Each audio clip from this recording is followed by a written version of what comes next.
조선의 여인들은 담장 너머를 볼 수 없던 시대였습니다. 하지만 여기 대륙을 누비며 거대한 불을 쌓고 왕실의 운명을 바꾸려 했던 한 여인이 있습니다. 시아버지인 임금으로부터 개새끼의 자식이라는 폭언을 들어야 했던 비운의 여인 민해빈 강씨의 이야기는 여기서 시작됩니다. 서기 1637년 정월 남한산성의 문이 열리고 조선의 왕 인조는 삼전도에서 청나라 태종 앞에 무릎을 꿇었습니다. 3번 절하고 9번 머리를 조아리는 309고두레. 차가운 바닥에 머리를 부딪히는 소리가 조선의 자존심이 무너지는 소리처럼 들렸을 것입니다. 하지만 굴욕은 거기서 끝이 아니었습니다. 인조의 장자인 소현세자와 그의 아내 민해빈 강씨는 인질이 되어 먼 타국 심양으로 끌려가야 했습니다. 조선의 미래라 불리던 젊은 부부에게 허락된 것은 불확실한 미래와 패전국의 왕족이라는 무거운 멍에뿐이었습니다. 심양으로 향하는 길목마다 백성들의 곡소리가 끊이지 않았습니다. 강씨 부인은 마차의 커튼 틈으로 그 광경을 지켜보며 무슨 생각을 했을까요? 유교적 질서가 지배하던 조선에서 여인이 할 수 있는 일은 오직 인내와 순종뿐이었으나 심양의 거친 들판은 그녀에게 전혀 다른 삶을 요구하고 있었습니다. 압록강을 건너며 그녀는 결심했을지도 모릅니다. 살아남는 것, 그리고 다시 돌아가 무너진 이 나라를 일으키는 것. 그것이 왕실의 여인으로서 짊어져야 할 진짜 책임임을 그녀는 본능적으로 깨닫고 있었습니다. 하지만 그 결심이 훗날 자신과 가족을 파멸로 몰고 갈 비극의 씨앗이 될 줄은 당시의 그녀로서는 상상조차 할 수 없는 일이었습니다. 심양에서의 생활은 예상보다 훨씬 가혹했습니다. 청나라는 조선의 세자 일행에게 스스로 먹을 것을 해결하라며 척박한 땅을 내주었습니다. 왕실의 품위를 지켜야 할 세자빈에게 흙을 일구고 농사를 짓는 일은 굴욕일 수도 있었습니다. 하지만 민해빈 강씨는 달랐습니다. 그녀는 눈물을 닦는 대신 주머니를 열고 머리를 쓰기 시작했습니다. 그녀는 청나라 관료들과 직접 협상하며 농토를 확보했고 포로로 잡혀온 조선의 백성들을 불러 모았습니다. 그들에게 농사지을 땅과 도구를 주고 수확물의 일부를 나누어 주며 자활의 길을 열어주었습니다. 단순히 살아남기 위한 농사가 아니었습니다. 그것은 거대한 경영의 시작이었습니다. 강씨 부인의 수완은 놀라웠습니다. 그녀는 심양관 주변에서 이루어지는 무역의 흐름을 읽었습니다. 인삼과 비단, 가죽을 거래하며 막대한 부를 쌓았고 그 자금으로 청나라 고위층의 마음을 샀습니다. 이는 곧 세자빈이 수많은 조선인 포로들을 돈을 주고 사서 고국으로 돌려보내는 원동력이 되었습니다. 당시 조선의 사대부들에게 여성이 상업에 종사한다는 것은 상상도 할 수 없는 불온한 일이었습니다. 하지만 그녀에게는 유교적 명분보다 굶주리는 내 백성의 생존이 더 중요했습니다. 그녀는 심양관의 실질적인 주인으로서 조선 왕실의 외교적 자금줄 역할을 해내기 시작했습니다. 그러나 이 눈부신 성취는 훗날 고국에서 그녀를 향한 시기와 질투의 칼날이 되어 돌아옵니다. 여자가 설치면 나라가 망한다는 낡은 사고방식에 갇힌 이들에게 강씨의 유능함은 곧 위협이었습니다. 조선왕 조실록은 기록합니다. 강씨는 성격이 사납고 교만하여 세자를 제 마음대로 휘둘렀다. 이 한 줄의 기록은 승자의 시선에서 작성된 냉혹한 낙인이었습니다. 하지만 기록의 행간을 읽어보면 전혀 다른 진실이 고개를 듭니다. 심양의 백성들에게 그녀는 살아있는 보살이자 강인한 어머니였습니다. 당시 소현세자와 강씨 부인은 독일인 선교사 아담샤를 통해 서양의 과학과 천주교라는 새로운 세계를 접하고 있었습니다. 강씨는 그저 금은보화를 탐한 것이 아니었습니다. 그녀가 축적한 부는 청나라 고위층과의 외교적 로비 자금이었고 억울하게 끌려온 조선 포로들의 몸값이었습니다. 실제로 그녀 덕분에 목숨을 구하고 고국으로 돌아온 이들은 길을 가다가도 심양 쪽을 향해 절을 했다고 전해집니다. 하지만 한양의 대궐에서 이 소식을 듣는 인조의 마음은 차갑게 식어갔습니다. 삼전도의 굴욕 이후 심각한 트라우마와 피해망상에 시달리던 임금에게 며느리의 유능함은 곧 자신의 무능함을 비추는 거울이었습니다.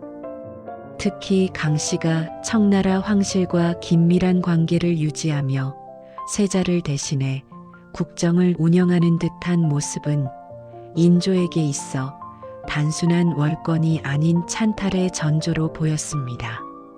신료들 사이에서도 비난이 쏟아졌습니다.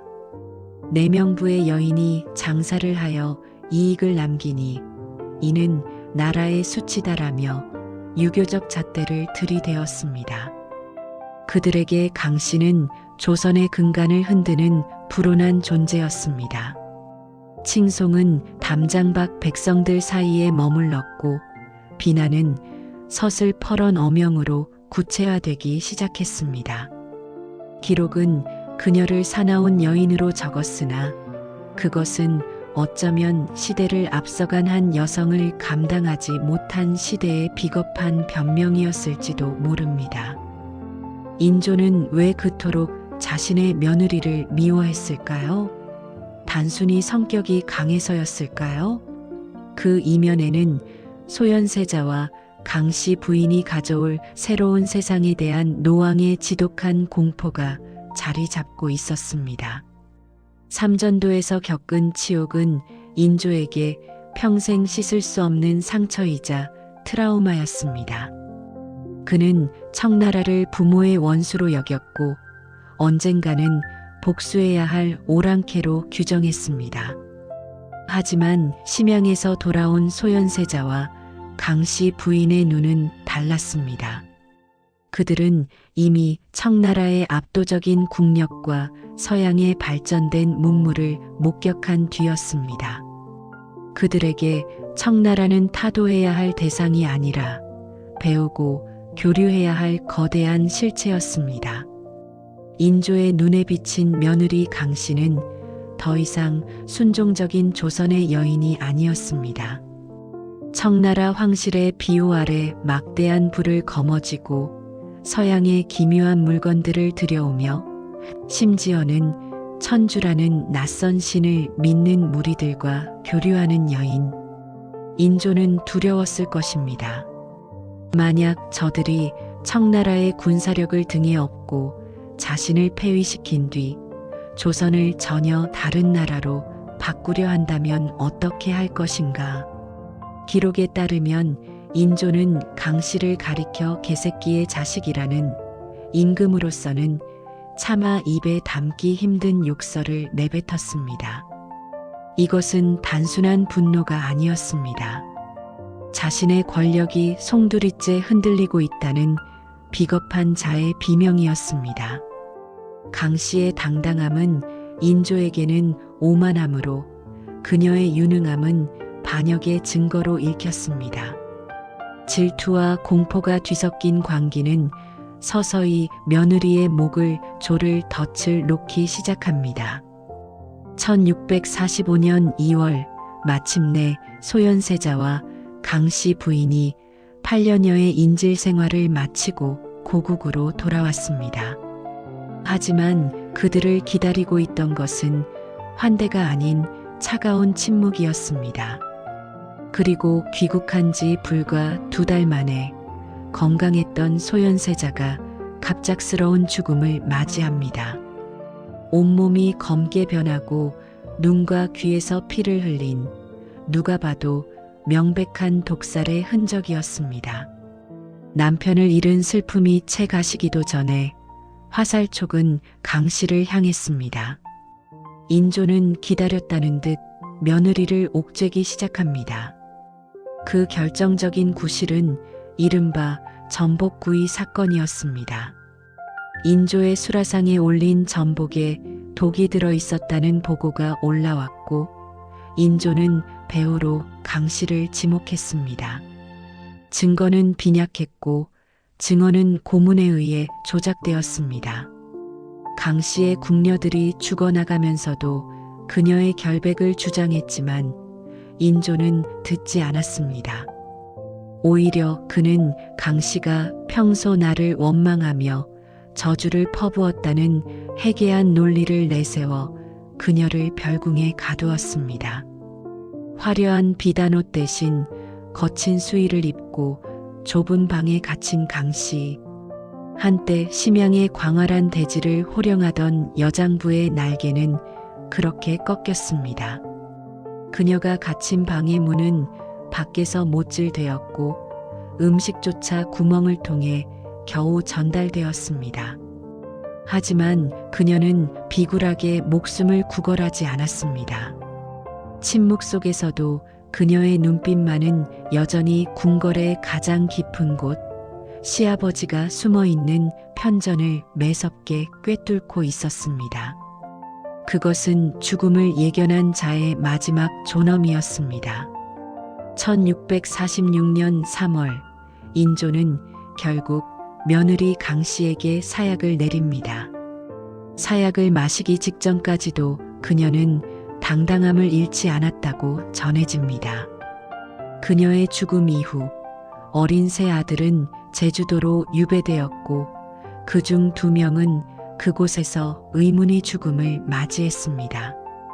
한 여인의 야망뿐만 아니라 그 가문 전체가 조선의 역사에서 도려내진 것입니다.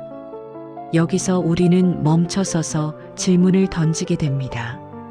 만약 민혜빈 강 씨가 죽지 않고 소현세자와 함께 조선의 국모가 되었다면 우리가 아는 조선의 역사는 어떻게 변했을까요?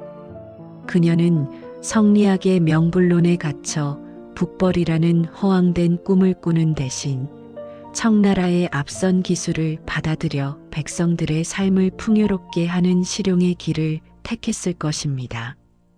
서양의 과학기술과 천주교라는 새로운 사상이 200년 더 일찍 조선에 뿌리내렸을지도 모릅니다. 은둔의 나라 조선이 아닌 대륙과 바다를 향해 열린 역동적인 조선. 그것이 강 씨가 심양의 거친 들판에서 꿈꾸었던 미래였을 것입니다. 그러나 역사는 냉혹했습니다. 시대를 너무 앞서갔던 여인은 반역자라는 이름으로 매도당했고 그녀가 가져오려 했던 변화의 씨앗은 인조의 광기 어린 집착 속에 불태워졌습니다. 우리는 흔히 조선의 멸망을 구한말의 무능함에서 찾지만 어쩌면 그 비극의 시작은 250년 전 자신의 며느리에게 사약을 내리던 그 잔인한 순간부터 시작된 것일지도 모릅니다. 강 씨의 죽음은 단순히 한 여인의 몰락이 아니었습니다. 그것은 조선이 스스로의 틀을 깨고 진보할 수 있었던 가장 결정적인 기회를 스스로 걷어찬 사건이었습니다. 오늘날 우리는 그녀를 어떻게 기억해야 할까요? 시아버지를 저주한 악독한 며느리입니까? 아니면 시대를 잘못 타고난 비운의 개혁가입니까? 강 씨가 사약을 받고 세상을 떠난 뒤 그녀의 이름은 조선 왕실에서 거대한 금기가 되었습니다. 누구도 그녀의 억울함을 입 밖에 내지 못했습니다. 그녀의 친정 식구들은 몰살당하거나 노비가 되었고 그녀를 따르던 궁녀들은 모진 고문 끝에 숨을 거두었습니다. 인조는 며느리의 흔적을 지우기 위해 그녀의 묘소조차 제대로 돌보지 못하게 했습니다. 그렇게 민회빈 강씨는 역사의 어둠 속으로 영영 사라지는 듯 했습니다. 하지만 진실은 시간이 흐른다고 해서 사라지는 것이 아니었습니다. 세월이 흘러 인조의 증손자인 숙종대에 이르러 그녀의 억울한 죽음에 대한 목소리가 다시 터져 나오기 시작했습니다. 강 씨의 죄는 조작된 것이며 그녀는 성군의 배필이었다는 상소가 빗발쳤습니다. 숙종은 마침내 결단을 내립니다. 강 씨의 신분을 회복시키고 그녀의 묘소를 영회원이라 이름 붙여 격상시켰습니다. 영원히 기억한다는 뜻의 영회원. 죽은 지 70여 년 만에 그녀는 비로소 역적의 아내라는 굴레를 벗고 조선의 세자빈으로 돌아왔습니다. 하지만 그 명예회복은 너무도 늦은 것이었습니다. 그녀가 꿈꾸었던 새로운 조선, 백성이 배불리 먹고 신분과 성별의 벽을 넘나들던 역동적인 나라는 이미 구시대의 명분론 아래 깊이 가라앉은 뒤였습니다. 기록은 복원되었으나 그녀가 잃어버린 시간과 조선이 놓친 기회는 그 어디에서도 보상받을 수 없었습니다. 민회빈 강씨가 사약을 받고 쓰러졌을 때 그녀의 가슴을 가장 날카롭게 파고든 것은 남겨진 세 아들에 대한 걱정이었을 것입니다. 인조는 며느리를 죽인 것에 그치지 않았습니다. 그는 자신의 친손자들이자 소현세자의 핏줄인 새 왕자 경성군, 경왕군을 머나먼 유배지 제주도로 보냈습니다. 어린 나이에 부모를 잃고 영문도 모른 채 거친 바다를 건너 제주에 도착한 아이들. 그곳의 생활은 참혹했습니다. 왕족으로서 누리던 화려함은커녕 끼니조차 제대로 잊기 힘든 감시와 통제 속에서 살아야 했습니다. 그리고 유배 생활이 시작된 지 얼마 지나지 않아 첫째 경성군과 둘째 경왕군이 의문의 죽음을 맞이합니다. 공식적인 기록은 풍토병이라 적었지만 백성들은 알고 있었습니다. 인조가 보낸 보이지 않는 손이 아이들의 숨통을 조였다는 것을 말입니다. 당시 제주도 사람들 사이에서는 아이들이 죽기 전 어머니인 강씨 부인의 환영을 보았다는 이야기가 야담처럼 전해 내려옵니다. 막내 경왕군만이 홀로 살아남아 훗날 신원되었으나 그가 평생 짊어져야 했던 것은 역적의 아들이라는 낙인과 가족을 모두 잃은 고독이었습니다. 강씨 부인이 심양에서 그토록 치열하게 모았던 부와 권력은 한 줌의 재가 되었고 그녀가 목숨보다 아꼈던 아이들은 차가운 제주 바다의 파도 소리를 들으며 눈을 감았습니다. 권력이라는 괴물이 자식과 손자마저 집어삼킨 조선 왕실 사상 가장 잔혹한 풍경이었습니다. 역사가들은 민회빈 강씨의 비극을 한 개인의 불운으로만 보지 않습니다. 그것은 조선이라는 국가의 성장판이 강제로 닫힌 사건이었습니다. 인조의 공포는 단순히 권력을 지키기 위한 수단이 아니었습니다.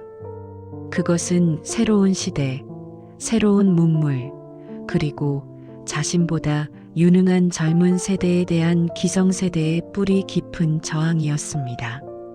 강씨가 심양에서 목격했던 세상은 조선의 선비들이 믿었던 우물 안세계와는 전혀 달랐습니다. 그녀는 불을 축적하는 법을 알았고 외교의 기술을 익혔으며 실용적인 안목으로 세상을 보았습니다. 하지만 그녀의 이런 유능함은 조선의 조정에서 궤벽이자 반역으로 해석되었습니다. 인조는 며느리를 죽임으로써 자신이 지키고자 했던 낡은 질서를 보존하는 데 성공했을지 모릅니다. 그러나 그 대가로 조선은 변화의 기차를 놓쳤고 다시 200년 동안 폐쇄적인 성리학의 굴레 속으로 침잠했습니다. 만약 그때 인조가 질투 대신 포용을 선택했다면 어땠을까요? 강씨가 가져온 서양의 과학과 청나라의 실용주의가 조선의 근간이 되었다면 우리는 구한말의 그 뼈아픈 수탈을 겪지 않았을지도 모릅니다. 인조의 공포가 남긴 흉터는 강씨 가문의 멸문지화를 넘어 조선이라는 나라 전체의 운명에 깊고 어두운 그림자를 드리웠습니다. 오늘날 경기도 광명시에 위치한 영회원은 고요함 속에 잠겨 있습니다.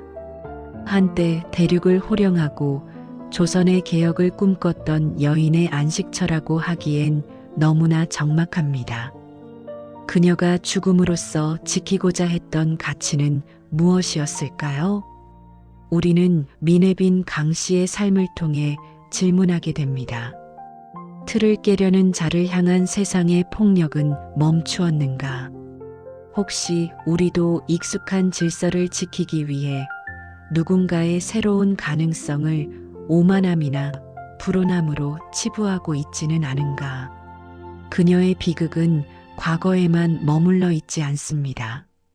시대를 앞서간 죄로 기록에서 지워져야 했던 수많은 이름들, 그들의 목소리는 여전히 역사의 행간에서 우리를 부르고 있습니다. 강씨 부인이 심양의 차가운 들판에서 바라보았던 것은 단순히 개인의 부귀영화가 아니었습니다.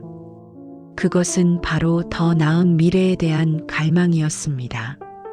이제 우리는 그녀를 비운의 세자빈이라는 가련한 이름 대신 조선 최초의 혁신가이자 시대를 개척한 여성으로 다시 불러내야 합니다. 그녀의 이야기가 끝나는 지점에서 우리의 진정한 성찰은 시작되어야 할 것입니다.